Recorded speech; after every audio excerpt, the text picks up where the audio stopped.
jolly good Watch. scratch.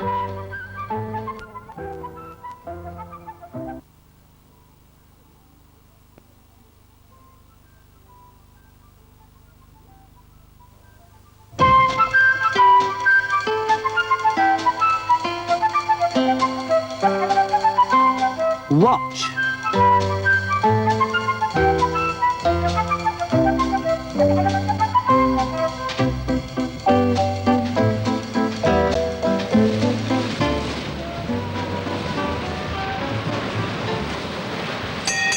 Ahoy there! Up with the Blue Peter flag! All set, James! We're off on another voyage today. You see, when Captain Cook returned from Australia, he tried very hard to settle down and live on shore, but he just couldn't get used to it. Everybody knew him by now. He was famous. He'd even met the King of England. But this kind of life wasn't really for Cook. He was only really happy when he was on his ship exploring new seas. And that's why, within a year of his return from Australia, he was off again, setting out from Plymouth. For this expedition, Cook had taken 2 ships, for he was determined to sail further south than any man had before him. At the bottom of the world is the South Pole, and the sea around the South Pole is called the Southern Ocean, and it was here that Cook was determined to explore.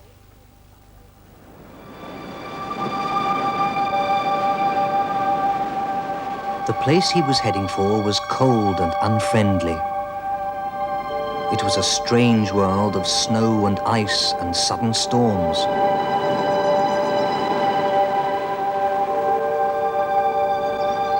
Often Cook had to sail through thick fog.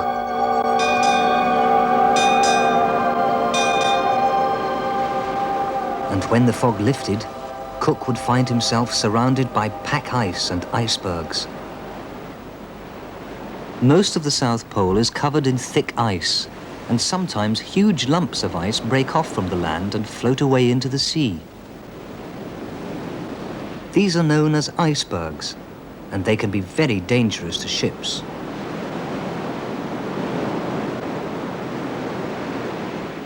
Some of the icebergs seemed huge next to Cook's ship, but they were even bigger than they looked. Do you think this lump of ice will float? Let's have a look. Yes, it does, but only just. There's just a little bit above the water, and most of it's below. Let's try another bit. It's a really large piece. In it goes. And yes, it does float.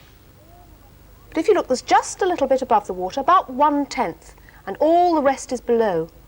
And that's true of all pieces of ice. Let's try one more. There we go. You see? They all float, but only just. You could try it yourself later. The icebergs were very dangerous, but in one way they were useful to Cook. One of the biggest difficulties for a ship's crew is finding enough fresh water to drink. The seawater's no good because it's salty, but icebergs are made of frozen rainwater. And when Cook discovered this, he got his men to row out to the icebergs and hack some lumps off. So all they had to do was take the ice back to the ship and drink it.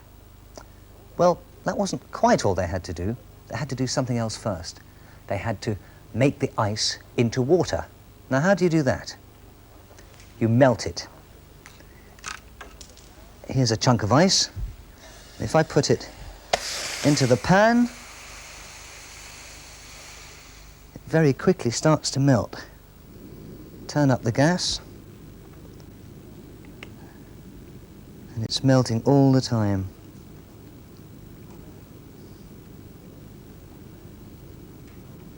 Gradually disappearing. Nearly gone. I'll put it back in the tank.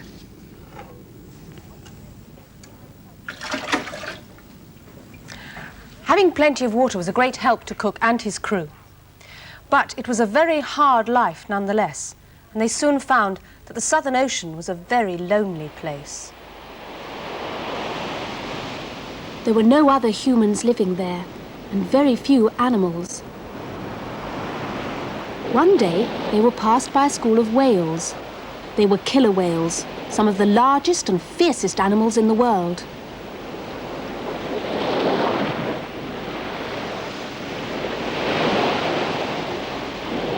Occasionally, they would see some seals.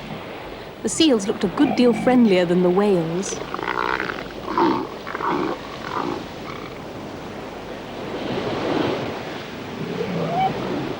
And there was one other animal that all the ship's artists wanted to draw. What is it? The penguin. Penguins are birds, but they can't fly. They're not very good at moving on land either. They just waddle along, waggling their flippers.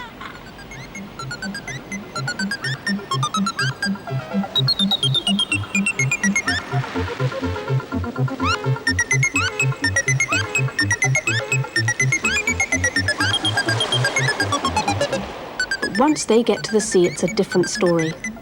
You watch the way they move underwater. I'm sure that none of you can swim as well as these penguins can.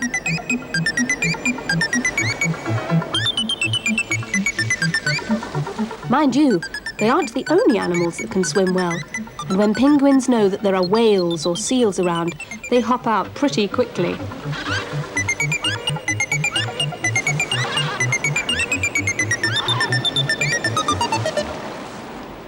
When Cook was visiting the South Pole, the penguins were getting ready to start their families. These sort of penguins build nests out of stones, and the females lay 1 or sometimes 2 eggs. When the chicks are ready to come out of the egg, they peck their way through.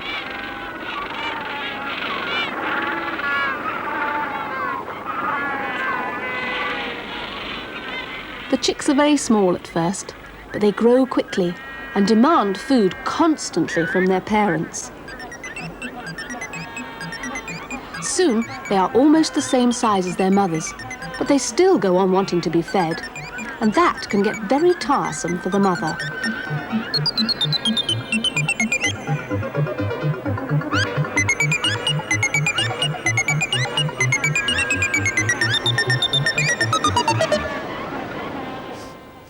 Penguins have no difficulty living at the South Pole.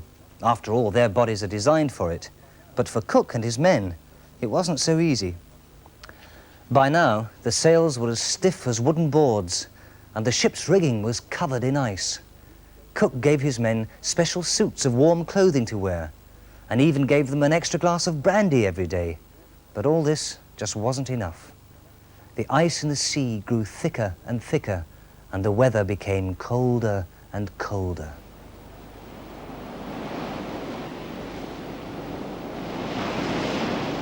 Finally, Cook gave the order to turn back before he was cut off by the ice.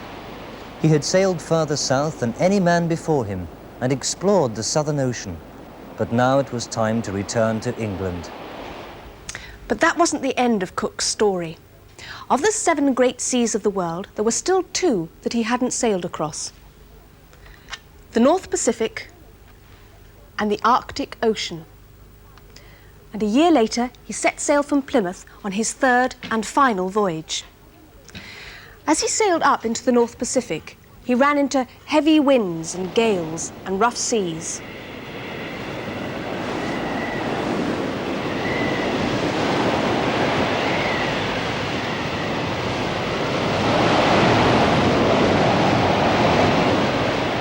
The storms were so fierce that he had to head for shelter to repair his ships, and Cook was very relieved when he finally reached the northwest coast of America.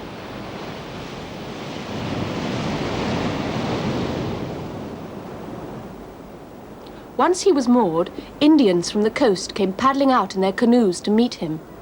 They were pleased to see Cook, and soon the 2 British ships were surrounded with Indian canoes. The Indians wanted to trade with Cook. They hoped that he would give them nails and knives and anything made from metal. In return, the Indians would give Cook animal skins to help keep his crew warm as they sailed further north. The most valuable of these skins was that of the sea otter. The sea otter has a very thick fur coat that can keep people warm in the coldest weather.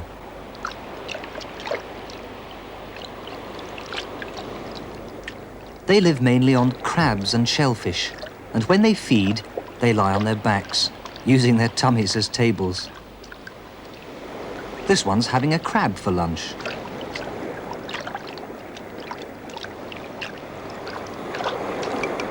And this one's having some shellfish.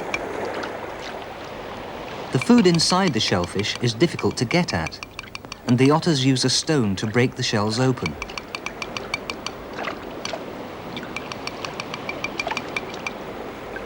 Once that's been done, they can suck the shellfish dry. Delicious. In Cook's day, there were millions of sea otters living in the North Pacific, but I'm sorry to say that nowadays, so many of them have been killed for their skins that there are very few of them left.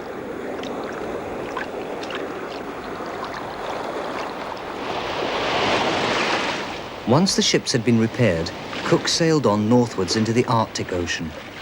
There were new animals there for the ship's artists to draw, and one day they saw a polar bear with its thick white fur.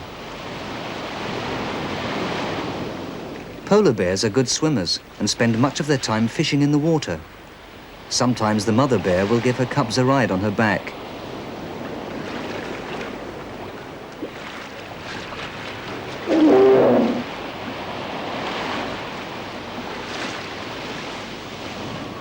Next they came to an island which they called Seal Island, for obvious reasons. The shore was covered with them. Big bull seals roaring their heads off and bossing the others around. Mother seals feeding their pups. Seals are mammals like humans, and the young drink milk from their mothers' bodies.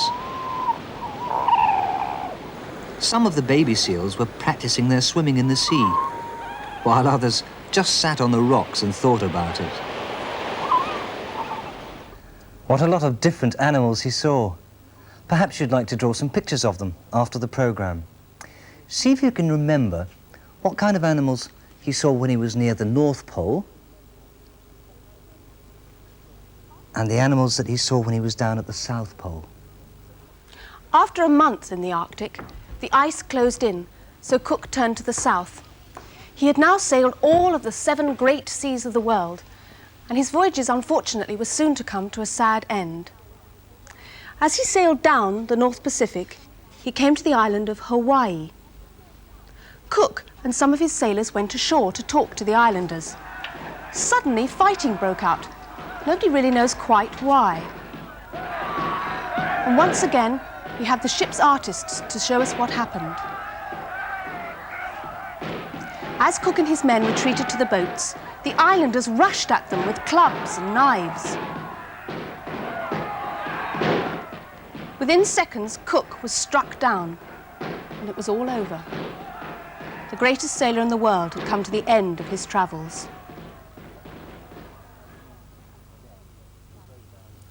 When the King of England heard the news of Cook's death, he broke down in tears, and the islanders themselves were very upset when they realised what had happened. It was very sad, but mind you, now that Cook had been to the Arctic, he'd done what he'd set out to do. He had voyaged further than any other man and had sailed the 7 seas. And what more could a sailor ask for? And in some ways, you could say that a part of him has never really died, for his memory is still very much alive, and for anyone who loves the sea, they will never forget the name of Captain Cook. I think that's what he would have wanted. Now Captain Cook has left us. Yes, he is dead and gone. But somewhere in the wind and waves, the ghost of Cook lives on. And sometimes you can hear him, a calling to his crew. Let's sail the 7 seas, my lads. Let's sail the ocean blue. Anchors away, anchors away, away, away. We'll sail the ocean blue. Goodbye. Bye-bye.